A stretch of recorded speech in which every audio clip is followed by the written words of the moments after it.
मिल्कीपुर में समाजवादी पार्टी के चुनाव हारने के पीछे की वजह क्या मानते हैं आप? इस चुनाव में चंद्रभानु पासवान के लिए खब्बू तिवारी का क्या योगदान है? सपा के बागी विधायक अभय सिंह भी काम कर गए, यानी कि समाजवादी पार्टी में आज की डेट में कोई ऐसा नेता नहीं है जिसके लिए यहाँ की जनता लड़ सके। अखिलेश यादव का पीडीए फेल हो गया। नमस्कार, आप देख रहे हैं मानसिकता न्यूज और आपके साथ में हूँ सौरभ दुबे।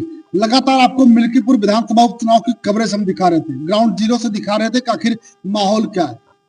लगातार आपने जब हमारी कवरेज देखी होगी तो आपको काफी हद तक अंदाजा उस वक्त ही लग गया रहा होगा कि आखिर मिल्कीपुर में क्या चल रहा है, आखिर मिल्कीपुर की जनता किसके साथ है।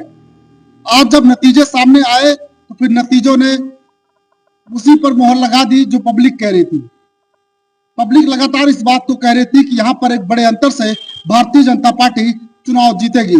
साथ ही साथ जब हम अरविंद सेन से बात करते तो वो भी लगातार इस बात को कह रहे थे कि भारतीय जनता पार्टी लगभग 50,000 के आसपास चुनाव जीतेगी, और हुआ भी वही। ऐसे में हमारे साथ बातचीत करने के लिए मौजूद है अरविंद सेन। इनसे बातचीत करेंगे और जानेंगे कि आखिर यहाँ पर समाजवादी पार्टी के हार के पीछे की वजह क्या रही। सबसे पहले तो आपका स्वागत है। बहुत बहुत धन्यवाद सौरभ जी, आपको और आपके श्रोताओं को, दर्शकों को भी। मिल्कीपुर में समाजवादी पार्टी के चुनाव हारने के पीछे की वजह क्या मानते हैं आप?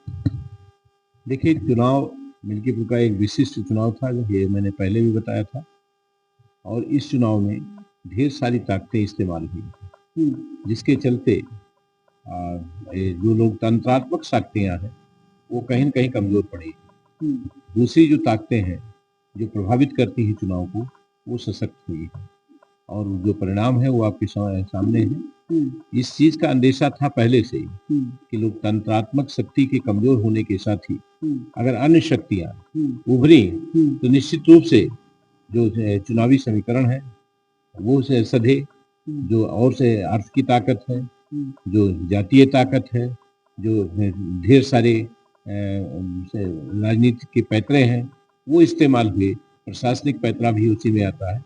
अगर वो इस्तेमाल हुआ तो निश्चित रूप से जो परिणाम है वो सत्ता के सापेक्ष जाएगा। इस बात का अंदाजा आपने कैसे लगा लिया था कि परिणाम लगभग 50 के आसपास होंगे? इसलिए कि जो चुनाव का जो नजरिया था, चुनाव लड़ने की जो पद्धति थी, और जो विक्षोभ और विक्षोभ क्या कहते हैं जनता में था, वो कहीं न कहीं प्रतिफलित हो रहा था, और उसी के साथ सोने में सुहागा हो गया सत्तात्मक शक्ति और प्रशासनिक शक्ति, जिसने उसको इजाफा कर दिया और अंतराल को काफी बढ़ा दिया। जी। समाजवादी पार्टी ने कहीं कैंडिडेट देने में गलती तो नहीं कर दी थी? क्योंकि जिस बूथ पर समाजवादी पार्टी को जीत जाना चाहिए था, जहां पर अजीत प्रसाद का जो बूथ है, वहां पर भी चुनाव हार गए। खबर ऐसी निकलकर सामने आई। देखिए, समाजवादी कैंडिडेट का कोई राजनीतिक चरित्र नहीं था, राजनीतिक इतिहास नहीं था, जनता में लड़ने की और जनता के सुख दुख में शिरकत का कोई उनका इतिहास नहीं था। वो चुनाव केवल पार्टी के नाम पर और अपने पारिवारिक पृष्ठभूमि के सापेक्ष चुनाव लड़ रहे थे। उनका जो व्यक्तित्व था, उनका जो आचरण था, वो कहीं भी जनता की परिधि में नहीं था, जनता की सापेक्ष नहीं था। लिहाजा जो टिकट का बंटवारा हुआ था, वहीं से लोगों की उंगलियां उठना शुरू हो गई थी, और लोगों को ये का कहना, या कहीं ना कहीं लोगों के दिल दिमाग में एक कशिश थी कि बाप सांसद और बेटा विधायक बने। इसमें लोगों को संदेह हुआ था, इसके प्रति लोगों में कहीं न कहीं आक्रोश पैदा हुआ था, और दूसरा उस व्यक्ति के कैंडिडेट के आचरण के चलते भी लोगों में कहीं न कहीं संदेह था, जिसका परिणाम सामने आया। परिवारवाद भी एक बड़ा कारण बना। निश्चित रूप से परिवारवाद ही तो कारण बना, और इसके पहले भी जो 9 उपचुनाव हुए थे वहां भी परिवारवाद ही कारण बने थे, यहाँ भी परिवारवाद कारण बना। लेकिन उसके साथ ही साथ जो कैंडिडेट का राजनीतिक चरित्र था, जो उसका व्यवहारिक चरित्र था, जो जनता में सुख दुख में शिरकत ना करने की प्रवृत्ति थी, किसी के काम को ना करने की प्रवृत्ति थी, वो भी कहीं न कहीं काम आई। जी। यहाँ पर भारतीय जनता पार्टी की तरफ से चंद्रभानु पासवान को प्रत्याशी बनाया गया था, और अब विधायक समझ लीजिए शपथ लेनी है, विधायक हो गए। तो चंद्रभानु पासवान से कभी मुलाकात हुई आपकी? निश्चित रूप से हमारी चुनाव के दौरान कहीं आते जाते मुलाकात हुई है, और उनका व्यक्तित्व सरल व्यक्तित्व के इंसान है, छल कपट प्रपंच से बहुत दूर है वो, और एक मतलब एक सादगी भरा आचरण है उनका, जनता में कितने लोकप्रिय हैं इसके सापेक्ष तो जो वोट का परसेंटेज आया है उसको देख करके आप जान सकते हैं। लेकिन उनका जो व्यवहार है, उनका जो आचरण है, वो कहीं न कहीं एक सरल व्यक्तित्व है। और वो क्या है, जो कूटनीति होती है, राजनीति होती है, रणनीति होती है, उससे वो परे एक सरल इंसान के रूप में हम उनको जानते हैं। और आज वो विधायक है, हमारे विधायक बने हैं। हम अपेक्षा करते हैं कि जो उनके पास 25-26 महीने का कालखंड बचा हुआ है, इसमें वो जनता के बीच में अपने को बनाए रखेंगे और उनके दुख सुख में शिरकत करेंगे। मिल्कीपुर के विकास के लिए, मिल्कीपुर की जनता के उसके लिए, समृद्धि के लिए उनसे जो भी बन सकता है, चाहे वो शिक्षा का क्षेत्र हो, चाहे वो क्या कहते हैं विकास का क्षेत्र हो, चाहे वो मेडिकल का क्षेत्र हो, उसमें कहीं न कहीं उनको योगदान देना चाहिए। और 25-26 महीने तक उन्हें अनवरत जनता के बीच में रहना चाहिए और उनकी समस्याओं का निराकरण करना चाहिए। हर क्षेत्र की जाति और भेद के, पार्टी के भेद से ऊपर उठ करके उनको काम करने की आवश्यकता है, ताकि वो अपनी एक नई छवि पैदा कर सकें। चंद्रभानु पासवान के जीत के पीछे की वजह क्या मानते हैं? किसकी अहम भूमिका रही? देखिए, चंद्रभानु की जीत के पीछे सत्तात्मक शक्ति की, प्रशासनिक शक्ति की, आर्थिक शक्ति की और जातीय समीकरणों की, राजनीति के जितने पैतरे हैं उन सब के इस्तेमाल की, और जितनी भी चीजें हो सकती थी उनको जिताने के लिए, उस सब जो यूज की गई हैं, जो प्रयुक्त हुई हैं, उनका सब का योगदान है। किसी एक का योगदान नहीं कहा जा सकता इसमें। इस चुनाव में चंद्रभानु पासवान के लिए खब्बू तिवारी का क्या योगदान आप मानते हैं? खब्बू तिवारी जी ब्राह्मण अपने सजातीय वोटों को समेटने में कहीं न कहीं कामयाब हुए हैं और उनका योगदान निश्चित रूप से अच्छा रहा है। क्या सपा के बागी विधायक अभय सिंह भी काम कर गए? उन्होंने भी अपने उनके जो परिचय क्षेत्र था, उनका जो उनका प्रभाव क्षेत्र था, वो उन्होंने अपना इस्तेमाल किया है और वो भी वोट के रूप में ही दिखाई दे रहा है। जी, यानी कि समाजवादी पार्टी अपने ही लोगों को अपने साथ नहीं ला पाई? नहीं, ऐसा नहीं है। समाजवादी पार्टी के जो लोग थे वो पार्टी के साथ थे और निश्चित रूप से वो थे, किंतु वो बहादुरी, वो लड़ाई लड़ने की मादा, वो कटिबद्धता जो राजनीति और पार्टी के प्रति होना चाहिए, कैंडिडेट के प्रति होनी चाहिए थी, वो कहीं दिखाई नहीं पड़ी। ना बूथों में दिखाई पड़ी, ना काउंटिंग में दिखाई पड़ी। तो आप ये मान सकते हैं कि कहीं ना कहीं एक कमजोरी महसूस हुई है। और जो लड़ने की मादा थी, जो बाबूजी ने लोगों के को संघर्ष की मादा सिखाया दी थी, और जो लड़ाई लड़ने की जो उन्होंने वो पैदा की थी, जिद पैदा की थी, वो आज जिद मरती हुई और संघर्ष की क्षमता खत्म होती हुई दिखाई पड़ रही है। यानी कि समाजवादी पार्टी में आज की डेट में कोई ऐसा नेता नहीं है जिसके लिए यहाँ की जनता लड़ सके? निश्चित रूप से मैं बड़े दावे से कह सकता हूँ कि आज के पार्टी में कोई ऐसा नेता नहीं है, यही नहीं पूरे उत्तर प्रदेश में, जो से क्या कहते हैं लड़ाई लड़ने की मादा रखते थे, जिनके अंदर क्या कहते हैं क्षमता थी, जो अपने को कुर्बान करने की मादा रखते थे, उस सब नेता खत्म हो चुके हैं। स्थानीय तौर पे नेताओं का अभाव हो चुका है, जिसका खामियाजा पार्टियों को भोगना पड़ रहा है। अगर बाबूजी होते तब स्थितियां क्या होती? जो चुनाव रहा वो आपने देखा, अगर ऐसी स्थिति में बाबूजी होते तब जनता क्या सड़कों पर आती या खड़ी होती, क्या कुछ होता? नहीं, मैं ये नहीं कह सकता कि जनता सड़कों पे आती, लेकिन बूथों पे लोग लड़ाई लड़ते। निश्चित रूप से बूथों पे संघर्ष होता, निश्चित रूप से अपने वोट डालने के लिए या जो भी किसी तरह की जो हिकमत अमली अख्तियार की गई थी, उसका विरोध करने की क्षमता बाबूजी के नेतृत्व में लोगों के पास थी, जो आज जिसका अभाव आज दिखाई पड़ रहा है। अवधेश प्रसाद का घर पे बैठे रहना और फोन पर यह कह देना कि चाहे गोली चले लेकिन हटना नहीं है, आपको लड़ना है, कितना सही मानते हैं आप? आप घर में बैठे रहे, कार्यकर्ता सीने पे गोली खाए, आखिर क्यों गोली खाएगा कार्यकर्ता भाई? मैं उनके 45 साल के जीवन को जानता हूं। उनका जो राजनीतिक जीवन था वो निश्चित रूप से संघर्षहीन था, और आज तक कभी किसी मामले में मौके पे जाकर के किसी क्या कहते हैं संघर्ष की, किसी प्रदर्शन की, किसी धरने की अगुवाई कर करके उन्होंने प्रशासन का विरोध नहीं झेला, जिसके चलते उनके खिलाफ किसी तरह का कोई अभियोग नहीं पंजीकृत हुआ। जबकि बाबूजी आम जनता की लड़ाई लड़ते थे, और अगर कहीं भी किसी तरह का पंजीकरण होता था, मुकदमा पंजीकृत होता था, तो बाबूजी का नाम उसमें जरूर होता, नंबर 1 पे लिखाया जाता था। वो प्रवृत्ति केवल बाबूजी में पाई गई थी। वो प्रवृत्ति आज फैजाबाद के किसी नेता में नहीं है, और सारे नेता बेदाग हैं। उनके पास किसी तरह का प्रशासनिक उत्पीड़न की या प्रशासनिक क्या कहते हैं ये किसी तरह के पंजीकरण की या FIR की कोई वो नहीं है।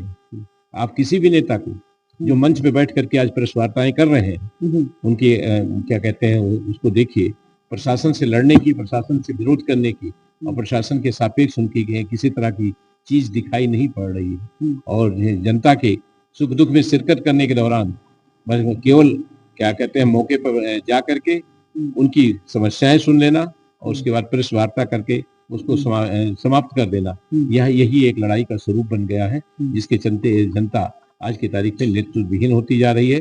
और उसके अंदर जो संघर्ष की मादा थी, जो उसके अंदर लड़ाई लड़ने की मादा थी, वो कमजोर होती नजर आ रही है। जी, क्या अखिलेश यादव का PDA फेल हो गया? क्योंकि जो अभी 9 सीटों पर उपचुनाव हुए, उनके जो नतीजे आए, उन नतीजों ने काफी कुछ संकेत दिया। उसके बाद फिर मिल्कीपुर का जो चुनाव आया, ये भी काफी कुछ संकेत दे रहा है।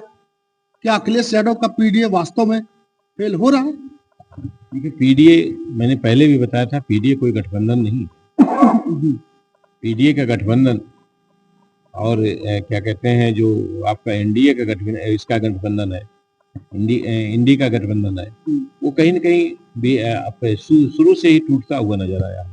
चाहे वो मध्य प्रदेश का चुनाव ले लीजिए, चाहे महाराष्ट्र का चुनाव ले लीजिए, चाहे जम्मू कश्मीर का चुनाव ले लीजिए, चाहे अभी आज जो क्या दिल्ली के नतीजे आए उनका उस चुनाव को ले लीजिए, PDA कहीं वहां नजर नहीं आया। पार्टी के नजरिए से, जब आप पार्टियों के नजरिए से देखेंगे, इंडी गठबंधन के नजरिए से देखेंगे, रह गई जातीय गठबंधन का जो स्वरूप था, वो जो यहाँ PDA का इस्तेमाल हुआ है, उसमें विभिन्न जातियों को, बैकवर्ड को, SC को, अल्पसंख्यक को और आदिवासी को जोड़ने की बात तो कही गई है, लेकिन उनको अमली जामा नहीं पहनाया गया है।